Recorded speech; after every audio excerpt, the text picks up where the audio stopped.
శ్రీమాత్రే నమ. జై గురు దత్తాత్రేయ నమ. ఈ వీడియోలో మనం శని భగవానుడు రేపు రాబోయే నవంబర్ 15వ తారీఖున రుజుమార్గంలోకి మారడం జరుగుతుంది. దాని తర్వాత ఇంచుమించుగా మార్చి 29వ తారీఖున మీనరాశిలోకి ప్రవేశించడం జరుగుతుంది. సో దీని ప్రభావం మేషరాశి వారి మీద ఏ విధంగా ఉండబోతుంది అని పరిశీలించినప్పుడు మరి మేషరాశి వారికి మళ్ళా మరి ఈ ఏళ్ళనాటి శని తిరిగి 22.5 సంవత్సరాల తర్వాత తిరిగి ప్రారంభం అవడం జరుగుతుందన్నమాట. ఎప్పుడు మనకి మార్చి 29 నుంచి 2025 మార్చి 29 నుంచి స్టార్ట్ అవుతుంది. ప్రస్తుతం మేషరాశి వారికి చాలా లాభదాయకమైనటువంటి లాభస్థానంలో ఉండడం జరిగింది. అంటే శని భగవానుడు కేవలం 3 స్థానాల్లో మాత్రమే ఉత్తమ ఫలితాలు ఇవ్వడం జరుగుతుంటుంది. అది 3, 6, 11. మిగతా 9 భావాల్లోనూ ఏదో విధంగా జాతకుడిని తన కారకత్వాల ద్వారా ఉన్నటువంటి భావం ద్వారా ఇబ్బంది పెట్టడం జరుగుతూ ఉంటుంది. అయితే ప్రస్తుతం ఈ 11వ భావంలో ఉన్నటువంటి శని భగవానుడు ప్రస్తుతం వక్రగమనంలో ఉన్నాడు. ఈ వక్రగమన ప్రభావం ఏమవుతుందంటే డబల్ యాక్షన్ చేయడం జరుగుతూ ఉంటుంది శని భగవానుడు. అంటే మనకి 11వ భావంతో పాటు 10వ భావంలో ఉన్నటువంటి ఫలితాలు కూడా ఇవ్వడం జరుగుతుంటుంది. అలాగే గతంలో చేసినటువంటి పొరపాట్లకి మళ్ళీ సరిదిద్దుకునే అవకాశం ఇవ్వడం జరుగుతూ ఉంటుంది. ఈ విధంగా కొద్దిగా సందిగ్ధంలో ఏ పని కూడా సంపూర్ణంగా కాకుండా మధ్యలో ఆగడం లాంటిది జరుగుతూ ఉంటుందన్నమాట. మరి ప్రస్తుతం నవంబర్ 15వ తారీఖు నుంచి రుజుమార్గంలోకి రావడం వల్ల కన్ఫర్మ్గా శని భగవానుడు లాభస్థానంలో సంచరించడం అన్నది మేషరాశి వారికి మరి నవంబర్ 15 నుంచి రాబోయే 134 రోజుల్లో గత 2.5 సంవత్సరాలుగా ఆగిపోయినటువంటి మీ యొక్క ఫలితాలు ఏవైతే మీరు ప్రయత్నం చేస్తున్నారో దానికి సంబంధించినవి మీకు అనుకూలించే అవకాశం ఉంది. అంటే ముఖ్యంగా మీరు ఏదైనా ఒక ఇండస్ట్రీ లాంటిది స్థాపిద్దాం అనుకున్నా, ఉద్యోగపరంగా అంటే ఉద్యోగ ప్రయత్నాలు చేస్తున్న వారికి, అలాగే ఉన్న ఉద్యోగాన్ని అభివృద్ధి కోసం ప్రయత్నం చేస్తున్న వాళ్ళకి కూడా ఈ శని భగవానుడు సహకరిస్తాడు. అంటే శని భగవానుడు సాధారణంగా ఏంటంటే 6వ భావానికి, 8వ భావానికి, 12వ భావానికి కారకత్వం వహిస్తుంటాడు. ఒక విధంగా శని దుఃఖకారకుడు. అటువంటి శని భగవానుడు ఇచ్చే ఫలితం సాధారణంగా జాతకుడికి చాలా జీవితంలో ఇబ్బందులు పెట్టి నలిపిన తర్వాత తన యొక్క మంచి ఫలితాన్ని ఇవ్వడం జరుగుతూ ఉంటుంది. అంటే శని భగవానుడు మీకు లాభస్థానంలోకి రావడం వల్ల మరి ఎప్పుడన్నా సరే ఒక గ్రహం, ముఖ్యంగా శని, కుజ, రాహు, కేతు లాంటి పాపగ్రహాలు ఒక భావంలోకి వచ్చినప్పుడు ఆ భావ ఫలితాల్లో చెడ్డ ఫలితాలు ఏమన్నా ఉంటే ముందుగా ఇవ్వడం జరుగుతూ ఉంటుంది.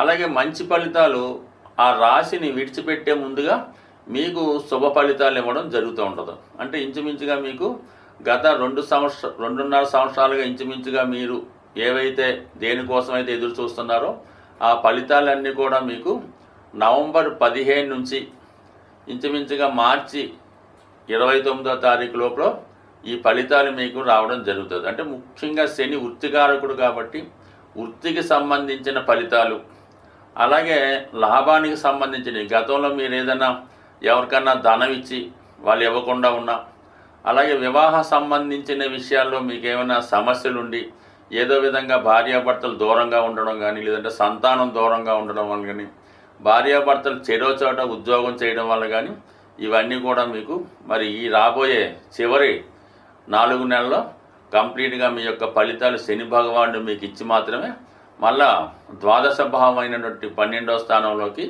మారడం జరుగుతూ ఉంటుంది. సో కాబట్టి మీరు ఏమైనా గతంలో ఇటువంటి ప్రయత్నాలు ఆగిపోయి ఉంటే మళ్ళీ మీరు తిరిగి ప్రయత్నం చేయడం వల్ల శని యొక్క ఫలితాలు మీకు రావడం జరుగుతుంది. అలాగే అష్టమ భావానికి కూడా కారకత్వం వహించడం వల్ల మరి ప్రస్తుతం అష్టమ భావ కారకుడు అయినటువంటి శని భగవానుడు లాభస్థానంలో సంచరించడం వల్ల కేవలం మేషరాశి వారికి మాత్రమే మీకు ఇన్సూరెన్స్ ద్వారా అలాగే మీ యొక్క పూర్వీకులు కానీ మీ యొక్క వారసులు అంటే మీకు పెద్దవాళ్ళు ఎవరైనా ఉండి వాళ్ళు వారసులుగా మీకు ఉంటే వాళ్ళు మీకేమైనా స్థిరాస్తి రాసి ఉన్నా, మీ పేరుతో ఇన్సూరెన్స్ చేసి ఉన్నా, లేదంటే వాళ్ళ యొక్క మరణం తర్వాత వారసులు ఎవరు లేకుండా ఉండడం వల్ల అటువంటి ఆస్తి మీకు సంక్రమించే అవకాశం ఉంది. మీది కాని ధనం మీకు ఈ సమయంలో రావడం జరుగుతుంటుంది కాబట్టి మరి కూడా మరి ఒక విధమైనటువంటి అదృష్టంగానే భావించవచ్చు. శని ఎప్పుడు కూడా మనం కష్టాన్ని బట్టి, మన నిజాయితీని బట్టి, మనకి ఏదైతే డిజైరో, మనకి ఏదైతే అర్హత ఉందో దానిని మాత్రమే శని భగవానుడు ఇవ్వడం జరుగుతుంటుంది. అర్హత లేని వాటి కోసం ఎంత ప్రయత్నం చేసినా రానే రాదు కాబట్టి సో ఏదైనా జాతక పీఠికలో ఉన్నప్పుడు మాత్రమే గోచారంలో ఉన్నటువంటి శని ఇవ్వడం జరుగుతుంది కాబట్టి అది కూడా ప్రేక్షకులు 100% గమనించాలి.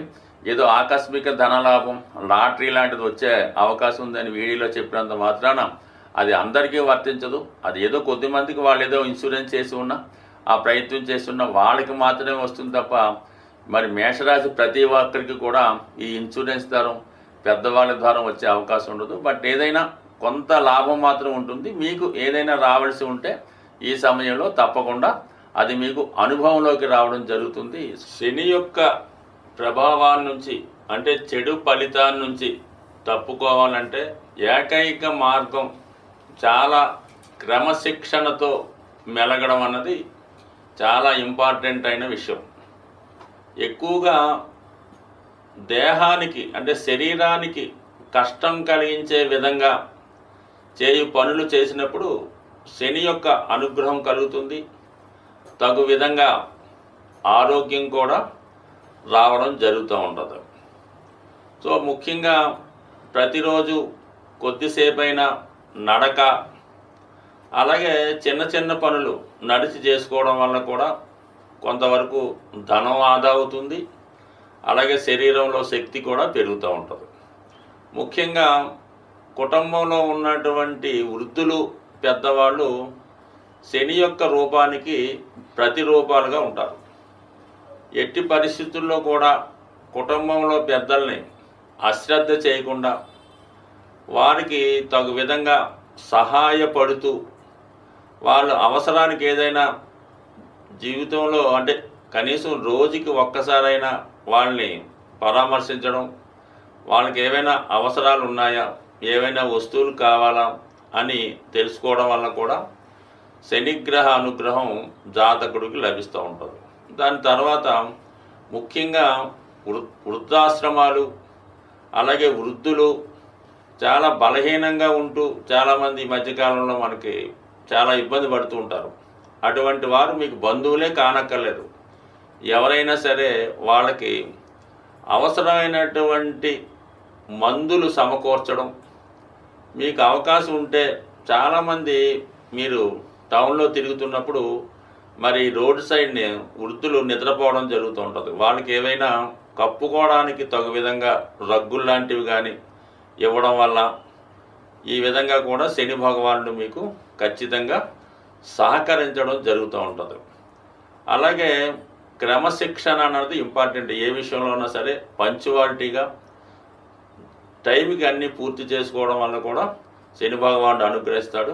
అయితే శని యొక్క అనుగ్రహానికి అనుకూలమైనటువంటి సమయం ఇది. అదృష్టవశాత్తు మనకి ఇప్పుడు ఈ కార్తీక మాసం మనకి దీపావళి మర్నాడు నుంచే ప్రారంభం అవడం జరుగుతుంది. కాబట్టి ఎవరైనా సరే వీలైతే ఈ కార్తీక మాసంలో వచ్చే 30 రోజులు విధి విధానంగా ఏ సమయమైనా పర్లేదు ఒక్కసారి శివాలయాన్ని దర్శించుకోవడం, ఏదో ఒక దీక్ష తీసుకోవడం మంచిది. లేదంటే 4 సోమవారాలు, 4 మంగళవారాలు, 4 లక్షవారాలు ఈ విధంగా వీలైతే ఉపవాసం ఉండి మరి ఆ భగవంతుణ్ణి మనసారా ఆరాధించడం వల్ల అటు శివుని యొక్క అనుగ్రహానికి అటు విష్ణుమూర్తి అనుగ్రహానికి పాత్రులవుతారు.